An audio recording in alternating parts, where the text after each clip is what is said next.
STA TV, media syiar Islam. Bismillahirrahmanirrahim. Innal hamdalillah nahmaduhu wa nasta'inuhu wa nastaghfiruh wa na'udzu billahi min shururi anfusina wa min sayyiati a'malina. Man yahdihillahu fala mudilla lahu wa man yudlil fala hadiyalah.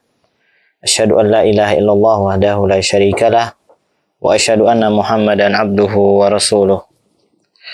Pendengar radio Syiar Tauhid Aceh 96,1 FM dimanapun antum berada, kembali kita dimudahkan oleh Allah Subhanahu wa Ta'ala untuk membaca salah satu kitab yang dikarang oleh para ulama, kitab yang berisikan tentang keyakinan seorang muslim yang berkaitan tentang tauhid, dan kita meminta kepada Allah Subhanahu wa Ta'ala keistiqomahan dan diwafatkan di atas tauhid. Dan ini yang kita inginkan semuanya. Allah Subhanahu wa Ta'ala berfirman, wa in ta'uddu ni'matallahi la tuhsuha innal insana ladzalumun kafar. Andai kata kalian menghitung-hitung nikmat Allah Subhanahu wa Ta'ala, sungguh kalian tidak mampu menghitungnya. Dan nikmat yang terbesar yang Allah berikan kepada kita adalah nikmat Islam. Kemudian nikmat iman. Kemudian nikmat hidayah yang diberikan oleh Allah Subhanahu wa Ta'ala kepada kita semuanya. Ikhwani wa ahibbai rahimani wa rahimakumullah, kita sudah sampai di surat. Di sini Syekh menyebutkan surat Al-Asr. Allah Subhanahu wa Ta'ala berfirman, wal asr innal insana lafi khusr illa alladhina amanu wa amilus salihati wa tawasaw bil haqqi wa tawasaw bis sabr. Demi masa atau demi waktu asar, manusia dalam keadaan rugi kecuali orang-orang yang beriman dan beramal dengan amalan saleh dan senantiasa saling menasihati di atas kebenaran dan menasihati di atas kesabaran. Kemudian kata Syekh di sini, qala Syafi'i rahimahullahu ta'ala, berkata Al-Imam Asy-Syafi'i rahimahullahu ta'ala, law ma anzalallahu hujjatan ala khalqihi illa hadhihi surah lakafathum. Al-Imam Asy-Syafi'i mengatakan, apabila Allah Subhanahu wa Ta'ala tidak menurunkan hujjah kecuali kepada hambanya, kecuali surat ini, maka telah mencukupi untuk mereka. Maksudnya, ayat ini sudah mencakup segala aspek. Yang pertama, aspek untuk beriman kepada Allah Subhanahu wa Ta'ala. Kemudian beramal dengan amalan soleh. Kemudian saling menasihati di atas kebenaran dan saling menasihati di atas kesabaran. Ini bukan berarti surat ini saja sudah cukup tanpa perlu surat-surat yang lain. Bukan demikian. Tetapi ayat ini atau surat ini mencakup apa yang diinginkan oleh Allah Subhanahu wa Ta'ala. Kemudian berkata wa qala al-Bukhari rahimahullahu ta'ala, dan berkata Al-Imam Al-Bukhari rahimahullahu ta'ala, babul ilmi qabla qawli wal amal. Bab ilmu sebelum berucap dan beramal. Dalilnya, wa dalilu qauluhu ta'ala, dalilnya firman Allah Subhanahu wa Ta'ala, fa'lam annahu la ilaha illallah wastaghfir li dzambik. Surat Muhammad ayat 19. Ketahuilah, tidak ada ilah yang berhak disembah kecuali Allah Subhanahu wa Ta'ala. Wastaghfir li dzambik, dan memohonlah ampun terhadap dosa-dosamu. Al-Imam Al-Bukhari rahimahullahu ta'ala berdalilkan dengan ayat ini di surat Muhammad ayat yang ke-19 bahwasanya seseorang itu tatkala dia mengucap suatu ucapan ataupun beramal dengan suatu amalan harus didasari dengan ilmu, harus didasari di atas basirah. Tidak mungkin Allah Subhanahu wa Ta'ala disembah dalam keadaan kebodohan, tidak mungkin. Maka ini adalah anjuran untuk kita semua untuk berilmu, sebelum kita mengucapkan sesuatu, apalagi itu berkaitan dengan ilmu agama. Kemudian kita beramal, tidak mungkin kita beramal kecuali juga didasari dengan ilmu. Karena kita mengetahui bersama jamaah kaum muslimin yang dirahmati Allah Subhanahu wa taala, ada dua syarat diterimanya suatu amalan. Yang pertama ikhlas, yang kedua mencocoki Nabi Shallallahu alaihi wasallam. Jangan kita hanya melakukan suatu amalan itu karena melihat orang lain. Melihat amalan orang lain. Oh, berarti ini ramai dilakukan manusia. Ya sudah, saya melakukan demikian. Tidak mungkin. Karena jamaah kaum muslimin yang dirahmati Allah Subhanahu wa taala, jangankan kita berbicara tentang ilmu akhirat, jangan kita berbicara tentang ilmu dunia. Ilmu dunia saja itu membutuhkan ilmu. Ilmu kedokteran membutuhkan ilmu, membutuhkan belajar. Ilmu teknik juga demikian. Jangankan itu, kita mau berdagang saja kita harus tahu apa yang mau kita jual, bagaimana pasarnya, berapa yang harus kita jual, di mana tempat yang strategis untuk kita jualan. Itu untuk ilmu dunia. Yang itu akan bersumber rugi atau untung. Nah, bagaimana lagi itu perkara akhirat? Tentu saja kita harus butuh kepada ilmu. Maka Allah Subhanahu wa taala berfirman, "Fa'lam." Ketahuilah annahu la ilaha illallah wastaghfir li dzambik. Tidak ada ilah yang berhak disembah kecuali Allah. Dan mohonlah ampun terhadap dosa-dosamu. Jadi sebelum kita mengucapkan suatu amalan, sebelum kita berucap dengan suatu ini halal, ini haram, maka kita harus tahu dulu dalilnya.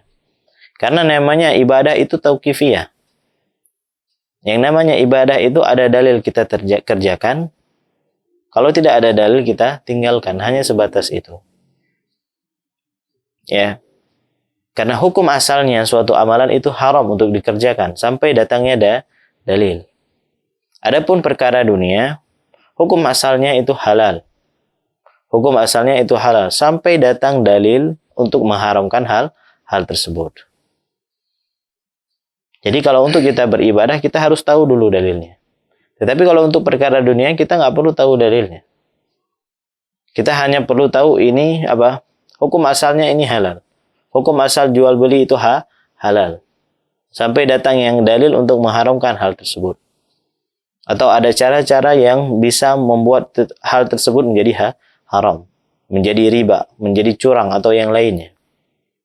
Jadi jamaah kaum muslimin yang dirahmati Allah Subhanahu wa taala, terkadang sebagian dari kita karena kita ini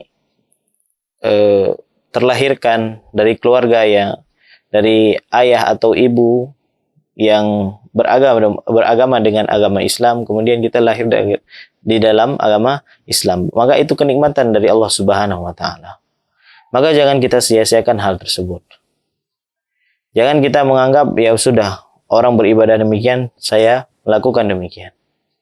Dan kita tahu jamaah kaum muslimin yang dirahmati Allah Subhanahu wa taala, tatkala kita mengatakan seseorang ini sesat, mengatakan seseorang ini tidak benar, seseorang ini keluar dari Islam, itu kita harus tahu dalilnya. Jangan kita mudah memvonis orang lain, karena Nabi Shallallahu alaihi wasallam mengatakan, bersabda, barang siapa yang mengatakan saudaranya kafir, kemudian hal tersebut tidak ada pada dirinya, maka itu akan kembali pada dirinya sendiri. Dan dakwah Ahlussunnah wal Jamaah bukan dakwah yang mudah mengkafir-kafirkan kaum muslimin. Kita hanya membahas kafir secara umum, secara mujmal. Pelaku kesyirikan itu kekal di neraka. Pelaku syirik besar itu kekal di neraka. Dosa yang paling besar itu adalah kesyirikan. Ya. Kemudian Allah Subhanahu wa taala membenci perkara baru dalam agama. Nabi Shallallahu alaihi wasallam melarang dari perkara baru dalam agama. Bukan mentakyin, bukan menunjuk orang atau menunjuk ormas atau menunjuk orang-orang, tidak. Kita hanya membahas secara hukum. Adapun personnya itu kita harus kaji lagi. Ada syarat-syarat dia masuk, syarat-syarat dan penghalang-penghalang seseorang keluar dari Islam. Jadi bukan akidah Ahlus Sunnah yang mudah mengkafir-kafirkan orang lain, membid'ah-bid'ahkan amalan orang lain, tidak. Kita hanya berbicara hukum secara umum. Kalau Anda tersinggung, berarti Anda melakukan hal tersebut.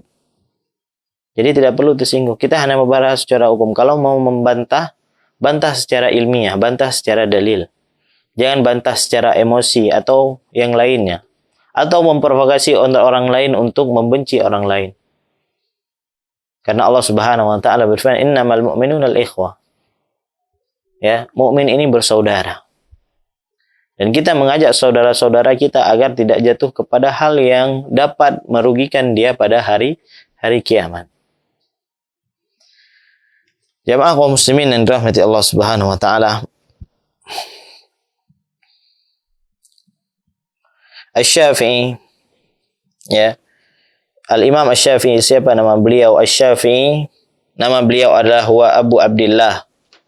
Yaitu nama beliau adalah Abu Abdillah Muhammad ibn Idris ibn al-Abbas ibn Uthman ibn Syafi' al-Hashimi al-Qurashi.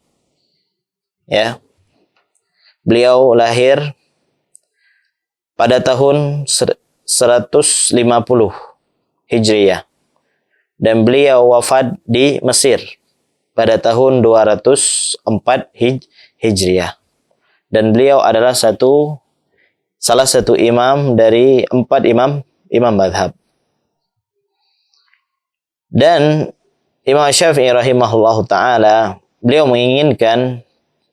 menukil ayat tadi dan mengatakan perkataan demikian bukan berarti surat ini cukup untuk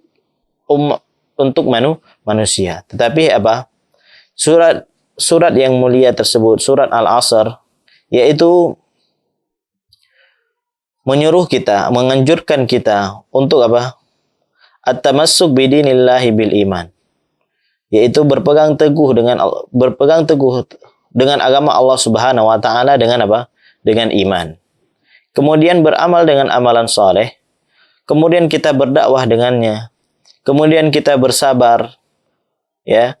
Kemudian bukan beliau menginginkan bahwasanya surat tersebut cukup untuk orang seluruhnya. Kemudian jamaah kaum muslimin yang dirahmati Allah Subhanahu wa taala, di dalam ayat ini tergandung 4 unsur. Yang pertama al-iman, ya, kemudian amal saleh, saling menasihati di atas kebenaran dan bersanding menasihati di atas kesabaran. Kemudian nama al-Imam Al-Bukhari. Al-Imam Al-Bukhari juga kunyah beliau adalah huwa Abu Abdillah. Ya. Kunyah itu yaitu yang diawali ab atau Abu Abdillah atau Abdillah atau Uthman atau yang lainnya. Pokoknya yang diawali dengan kata ab. Itu namanya kunyah. Bukan kunyah ya, tapi kunyah.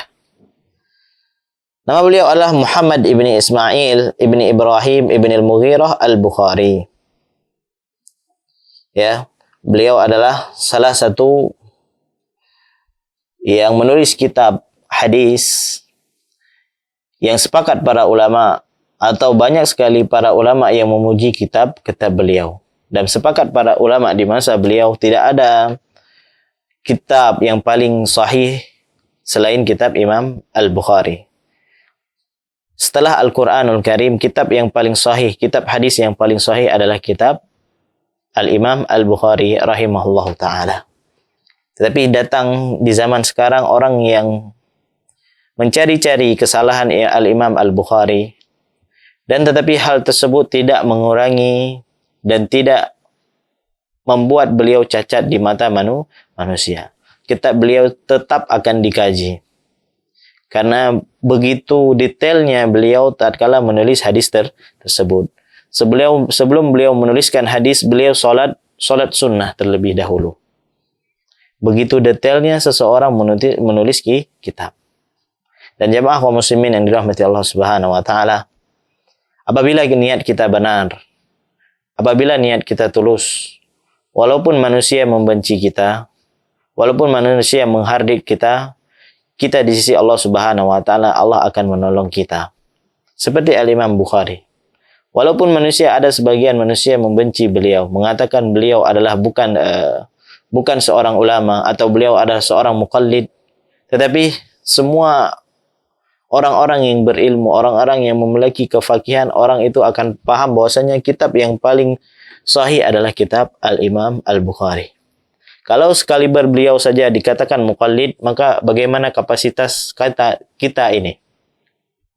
Ya, kalau dikatakan beliau adalah seorang muqallid, maka bagaimana lagi kita yang kadar ilmu kita ini sangatlah sedikit. Maka ada perkataan dari para ulama, dagingnya ulama itu adalah racun. Maksudnya apa?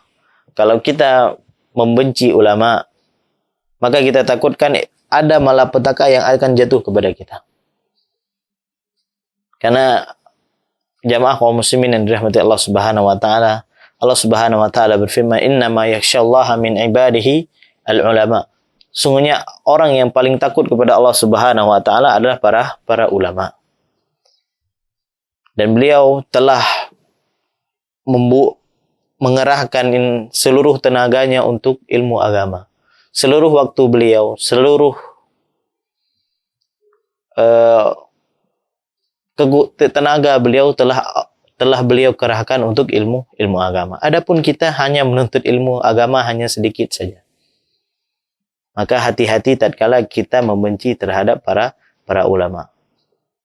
Dari ulama zaman dahulu sampai ulama zaman sekarang mengakui bahwasanya kitab yang paling sahih adalah kitab Al-Imam Al-Bukhari rahimahullahu taala. Jemaah kaum muslimin yang dirahmati Allah Subhanahu wa taala. Di sini Imam Bukhari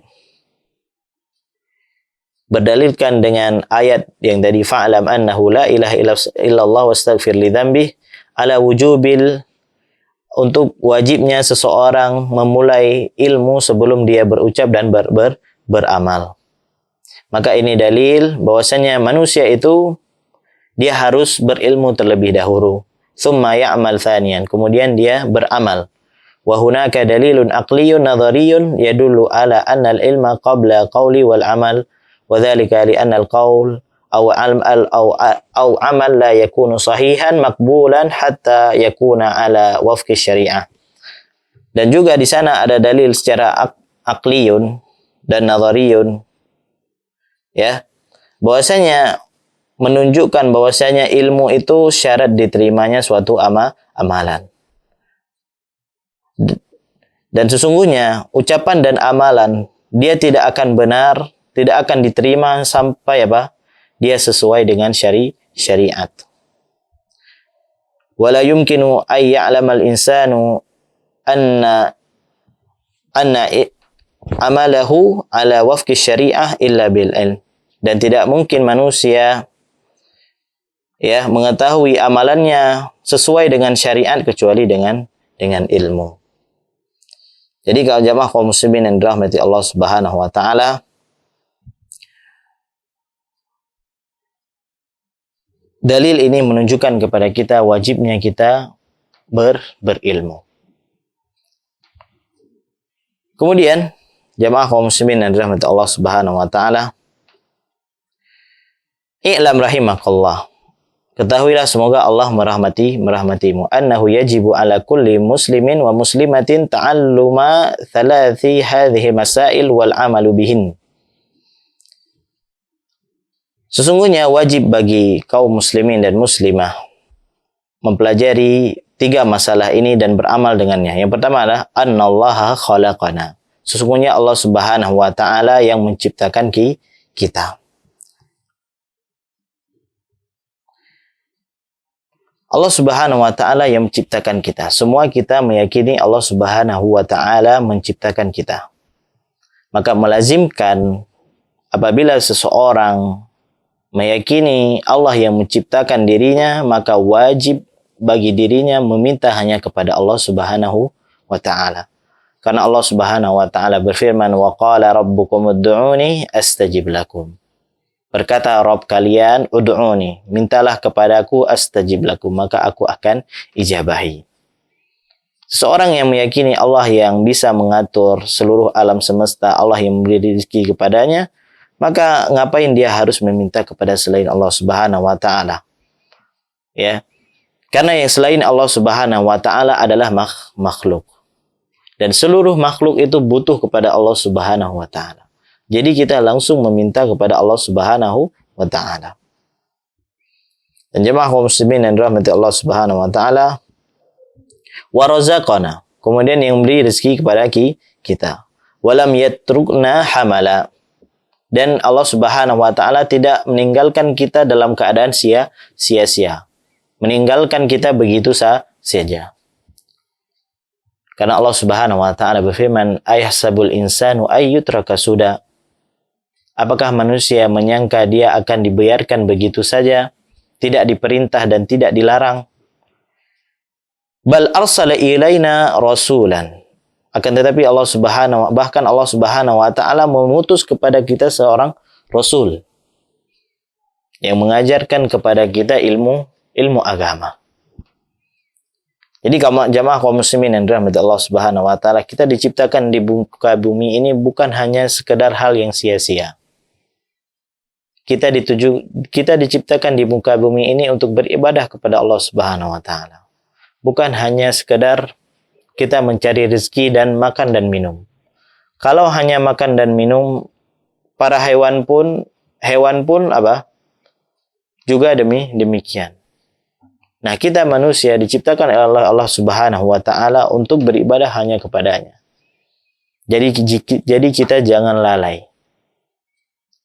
Harusnya jamaah kaum muslimin dan dirahmati Allah Subhanahu wa taala, kita mencari rezeki, kita niatkan kepada Allah Subhanahu wa taala. Kita mencari rezeki untuk keluarga kita, berniat untuk apa? Untuk bisa beribadah kepada Allah Subhanahu wa taala. Ada sebagian orang tua, dia mencari rezeki hanya ingin menjadi seseorang yang kaya, orang yang terkenal, hanya sekedar itu. Tetapi ada orang-orang yang mencari rezeki untuk apa? Untuk dia bisa menafkahi keluarganya, agar dia bisa beribadah kepada Allah Subhanahu wa taala, agar dia bisa bersedekah dan melakukan amalan-amalan yang lainnya. Jadi seluruh aktivitas kita peruntukkan untuk Allah Subhanahu wa taala. Kita niatkan untuk ibadah. Dan jamaah kaum muslimin yang dirahmati Allah Subhanahu wa taala, Allah Subhanahu wa taala berfirman, "Afahasibtum annama khalaqnakum abatha wa annakum ilaina la turja'un." Surat Al-Mu'minun. Afahasibtum annama khalaqnakum abatha wa annakum ilaina la turja'un. Ini ayat untuk menegur kita semuanya. Apakah kalian menyangka kami menciptakan kalian dalam keadaan begitu saja? Wa annakum ilaina la turja'un, dan kami tidak mengembalikan kalian. Kita akan kembali. Semua kita akan kembali jamaah kaum muslimin. Dan kehidupan dunia ini bukan perkara yang kekal. Yang kekal abadi adalah kehidupan akhirat.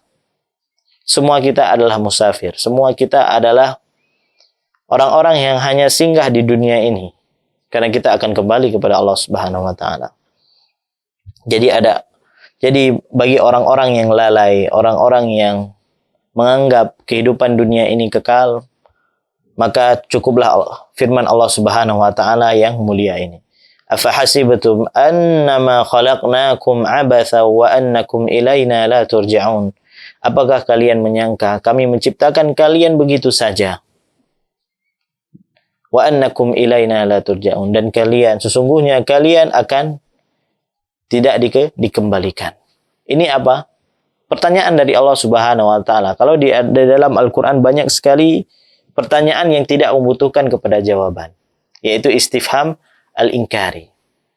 Apakah kalian menyangka kalian tidak dikembalikan kepada Allah Subhanahu wa taala? Kita pasti akan dikembalikan oleh Allah Subhanahu wa taala. Begini Nabi sallallahu alaihi wasallam bersabda, "Kun fid dunya ka'annaka gharib." Tinggallah di dunia, hiduplah di dunia seakan-akan kamu adalah orang yang asing. Kita semuanya orang yang asing, kita semuanya musafir, kita akan kembali kepada Allah Subhanahu wa taala. Kemudian Allah Subhanahu wa taala berfirman, "Ayahsabul insanu ayyutraka suda?" Apakah manusia menyangka dia akan dibiarkan begitu saja? Semua kita akan kembali jamaah kaum muslimin yang dirahmati Allah Subhanahu wa taala. Kemudian faman ata'ahu daqalal jannah. Barang siapa yang taat kepada Allah Subhanahu wa taala, maka dia akan masuk surga. Dan cara taat kita kepada Allah Subhanahu wa taala dengan mengikuti Nabi sallallahu alaihi wasallam. Allah Subhanahu wa taala berfirman, "Qul in kuntum tuhibbunallaha fattabi'uni yuhibbukumullah wa yaghfir lakum dzunubakum."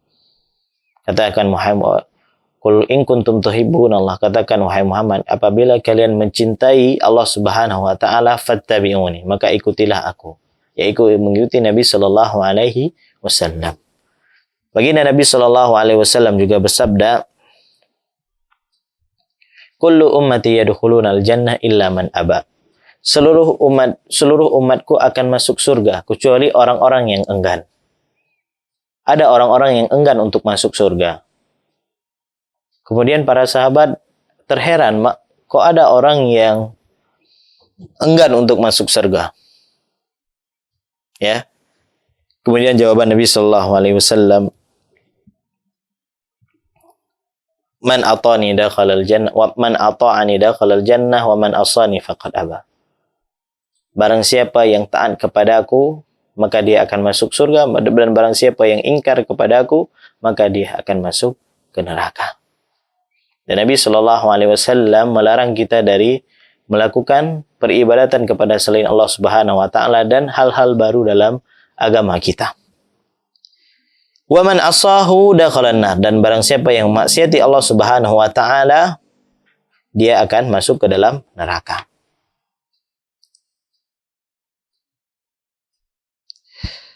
Kemudian ats-tsaniyah, yang kedua, annallaha la yarda ayyushraka ma'ahu ahadun fi ibadatihi, la malakun muqarrabun wala nabiyyun mursalun. Bagian dan sesungguhnya Allah Subhanahu wa taala tidak ridha dia disekutukan dengan sesuatu apapun dalam ibadah kepadanya. La malakun muqarrabun, tidak berupa malaikat dan juga tidak pula para nabi. Allah Subhanahu wa taala berfirman di surat Al-Jin, "Wa annal masajida lillahi fala tad'u ma'allahi ahada." Dan sesungguhnya masjid-masjid itu milik Allah, dan janganlah kalian meminta kepada selain Allah dengan satu apapun. Ya. Jadi masjid itu milik Allah Subhanahu wa taala, dan kita meminta kepada Allah Subhanahu wa taala. Apabila kita ingin beribadah kepada Allah Subhanahu wa taala. Dan jamaah kaum muslimin yang dirahmati Allah Subhanahu wa taala, dan kebiasaan orang-orang yang sebelum kita, ya, Yahudi dan Nasrani, mereka mendatangi kuburan untuk beribadah di kuburan tersebut. Baginda Nabi sallallahu alaihi wasallam sabda, Allah Subhanahu wa taala, baginda Nabi sallallahu alaihi wasallam bersabda, Allah melaknat Yahudi dan Nasrani, ya, dikarenakan mereka menjadikan kuburan-kuburan Nabi mereka sebagai masjid, ya. Mereka menjadikan, ya, kuburan ditinggikan, diagungkan, ya, layaknya masjid. Dan Nabi sallallahu alaihi wasallam pernah menasihati Ali radhiyallahu taala anhu untuk meratakan kuburan-kuburan yang ditinggikan dan kuburan-kuburan yang diagungkan. Kemudian jemaah kaum muslimin yang dirahmati Allah Subhanahu wa taala,